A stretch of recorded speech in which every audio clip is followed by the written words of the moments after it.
going? Travis and Susie here from the Wolf Hunters. We got a reaction video for you. We got this link. You can find that in the description box below. Click it and pick it. You can request music, movie scenes, comedy skits, live performances, documentary segments, sports, and more for the Wolf Hunterz Reactions channel. Today's video is brought to you by Brian.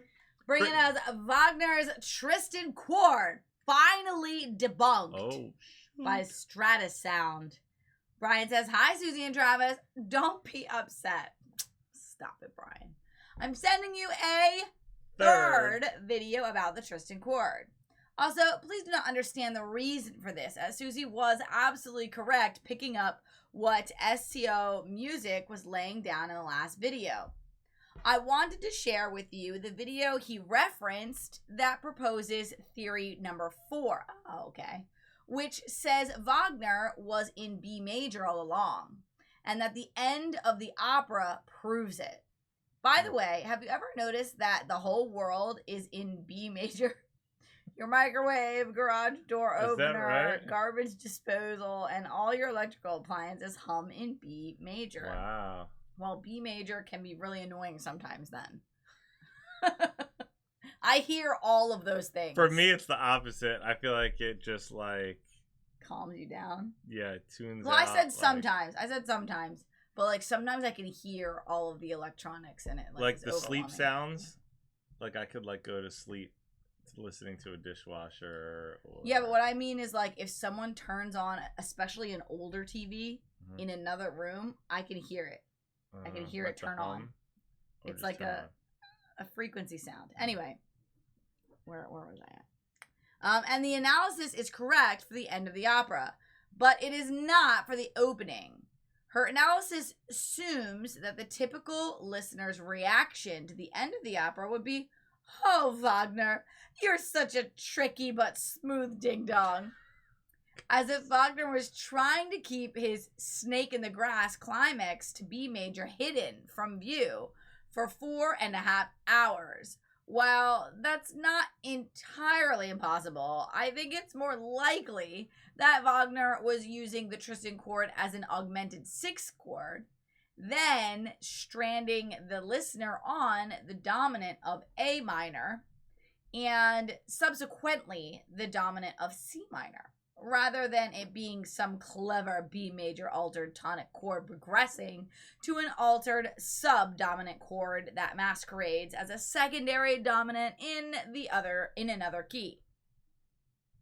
The augmented 6th with the unresolved dominant creates an atmosphere of suspense and uncertainty, not because it's going to end in B major 4 hours later, but because that is inherently the character of an augmented 6th chord moving to an unresolved dominant.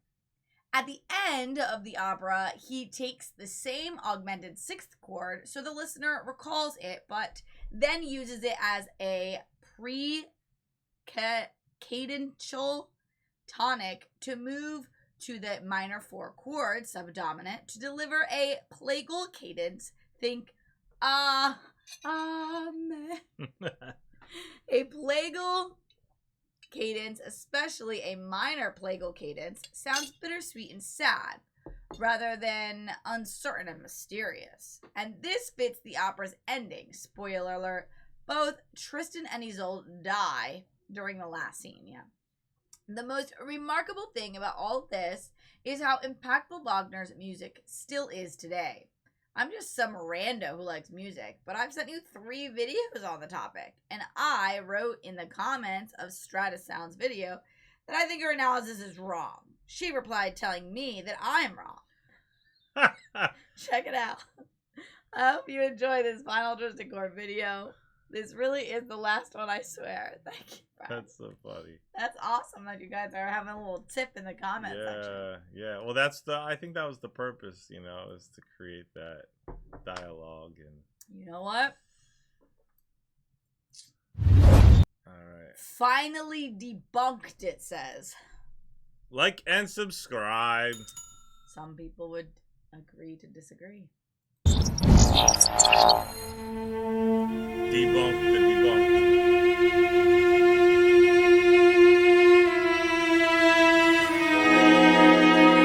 The Tristan Chord was first introduced by Wagner in 1865. Since its inception, it has been a source of contention amongst music historians and theorists. In broader terms, the Tristan Chord simply represents tonal ambiguity. In this opera, Wagner was the first composer to embrace a veiled sense of tonality, a dramatic tool he employed to keep the listener in a perpetual state of angst. Throughout the opera, Wagner mixes traditional tonal systems with his veiled ones, but almost every time the Tristan motive arrives, it does so in a veiled fashion. Musically, it was a groundbreaking revelation, and it set the stage for a departure from the rigid tonality systems of the Baroque and Classical periods. For this reason, it is often considered the starting point of modern music.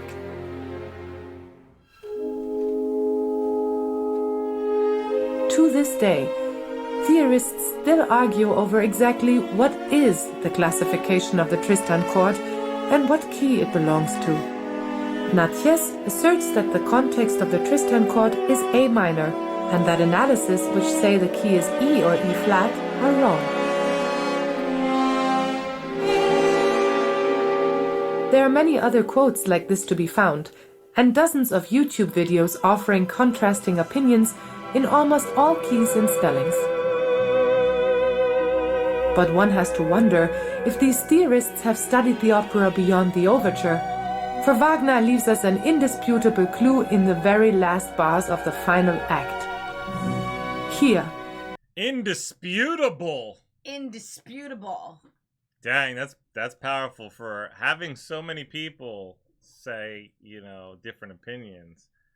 We about to find out what is indisputable. Debunked. Debunked. Finally. Let's see. Clue in the very last bars of the final act. Here, in the fifth to last bar, we find an exact spelling of the Tristan chord from the opening of the opera.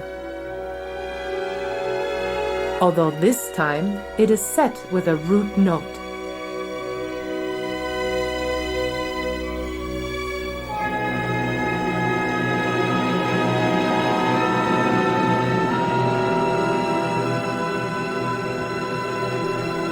Furthermore, the opera concludes decidedly in B major, even with the key signature of 5 sharps. He could not be more clear with his intentions here. The Tristan chord exists in B major. The riddle is solved. Oh, shoot! If we respell this opening chord with a B in the bass, we get this. The Tristan chord is a B6 chord with a flat 5. It is a tonic chord in second inversion in the key of B major. It is as simple as that. Dang. She did come at ya. Come at peoples. She came at peoples though, Yeah, I definitely think that Wagner obviously I think that all composers from long ago were brilliant, because I just feel like there's so much that goes into hearing and creating and spelling music out that there's just no way that they weren't brilliantly doing things on purpose. But I don't know. I think that it's very brave to say it's as simple as that. I'm reading the comments. Now I can sleep better tonight knowing this. That first person said wrong. The chord the chord in the opening is not the same as the chord at the end. Someone else said it's the same chord but a different context, and unless it resolves to F major, it requires an accidental. So while you're incorrect about why you think this is wrong, this analysis is flawed. And then Brian says, the analysis of the chord at the end of the opera is correct, but the chord in the prelude functions as an augmented 6th chord with a G major. G sharp. G sharp. I don't know that. Yeah, we don't know that word, what Brian. What is that word? A popicure. A popicure. Brian's smarter than us. And this is why I can't debate chords. Appoggiatura. That. Wow. Appoggiatura. Yeah, I can't even read the... Well, in your defense, yeah, it's not in English. It's Italian. Okay, anyway. Okay. Wagner changes the function of the chord to close the opera. Yes. She says, I appreciate your viewpoint. I can understand from a traditional theory viewpoint how you could reach it. However, given the clear evidence at the end, really the only, she uses the word forensic evidence left by the author without leaping over any hurdles. I hear it as a G sharp minor triad with an alien F natural, which aligns perfectly with the ending. Dang. Oh, that person in the beginning did say G sharp major too, by the way. Now listen. Here's the thing. What did they say? Hold on. F sharp major. Here's the thing. Wagner's not here for us to ask.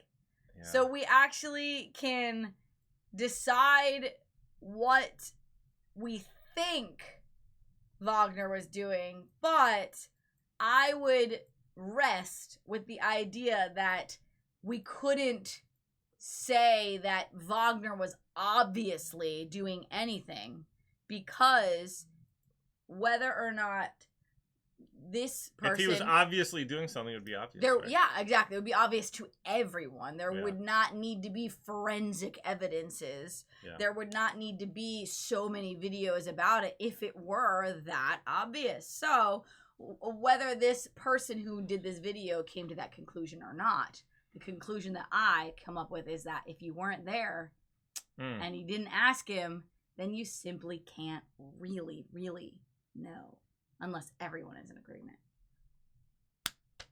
And even then, there's some room for error. Guys, go ahead, like and subscribe. You can click that link or you can find that link in the description box to request your reaction videos. Stay tuned. Stay positive. We love you guys. We'll see you next time. Bye. I just wanna be like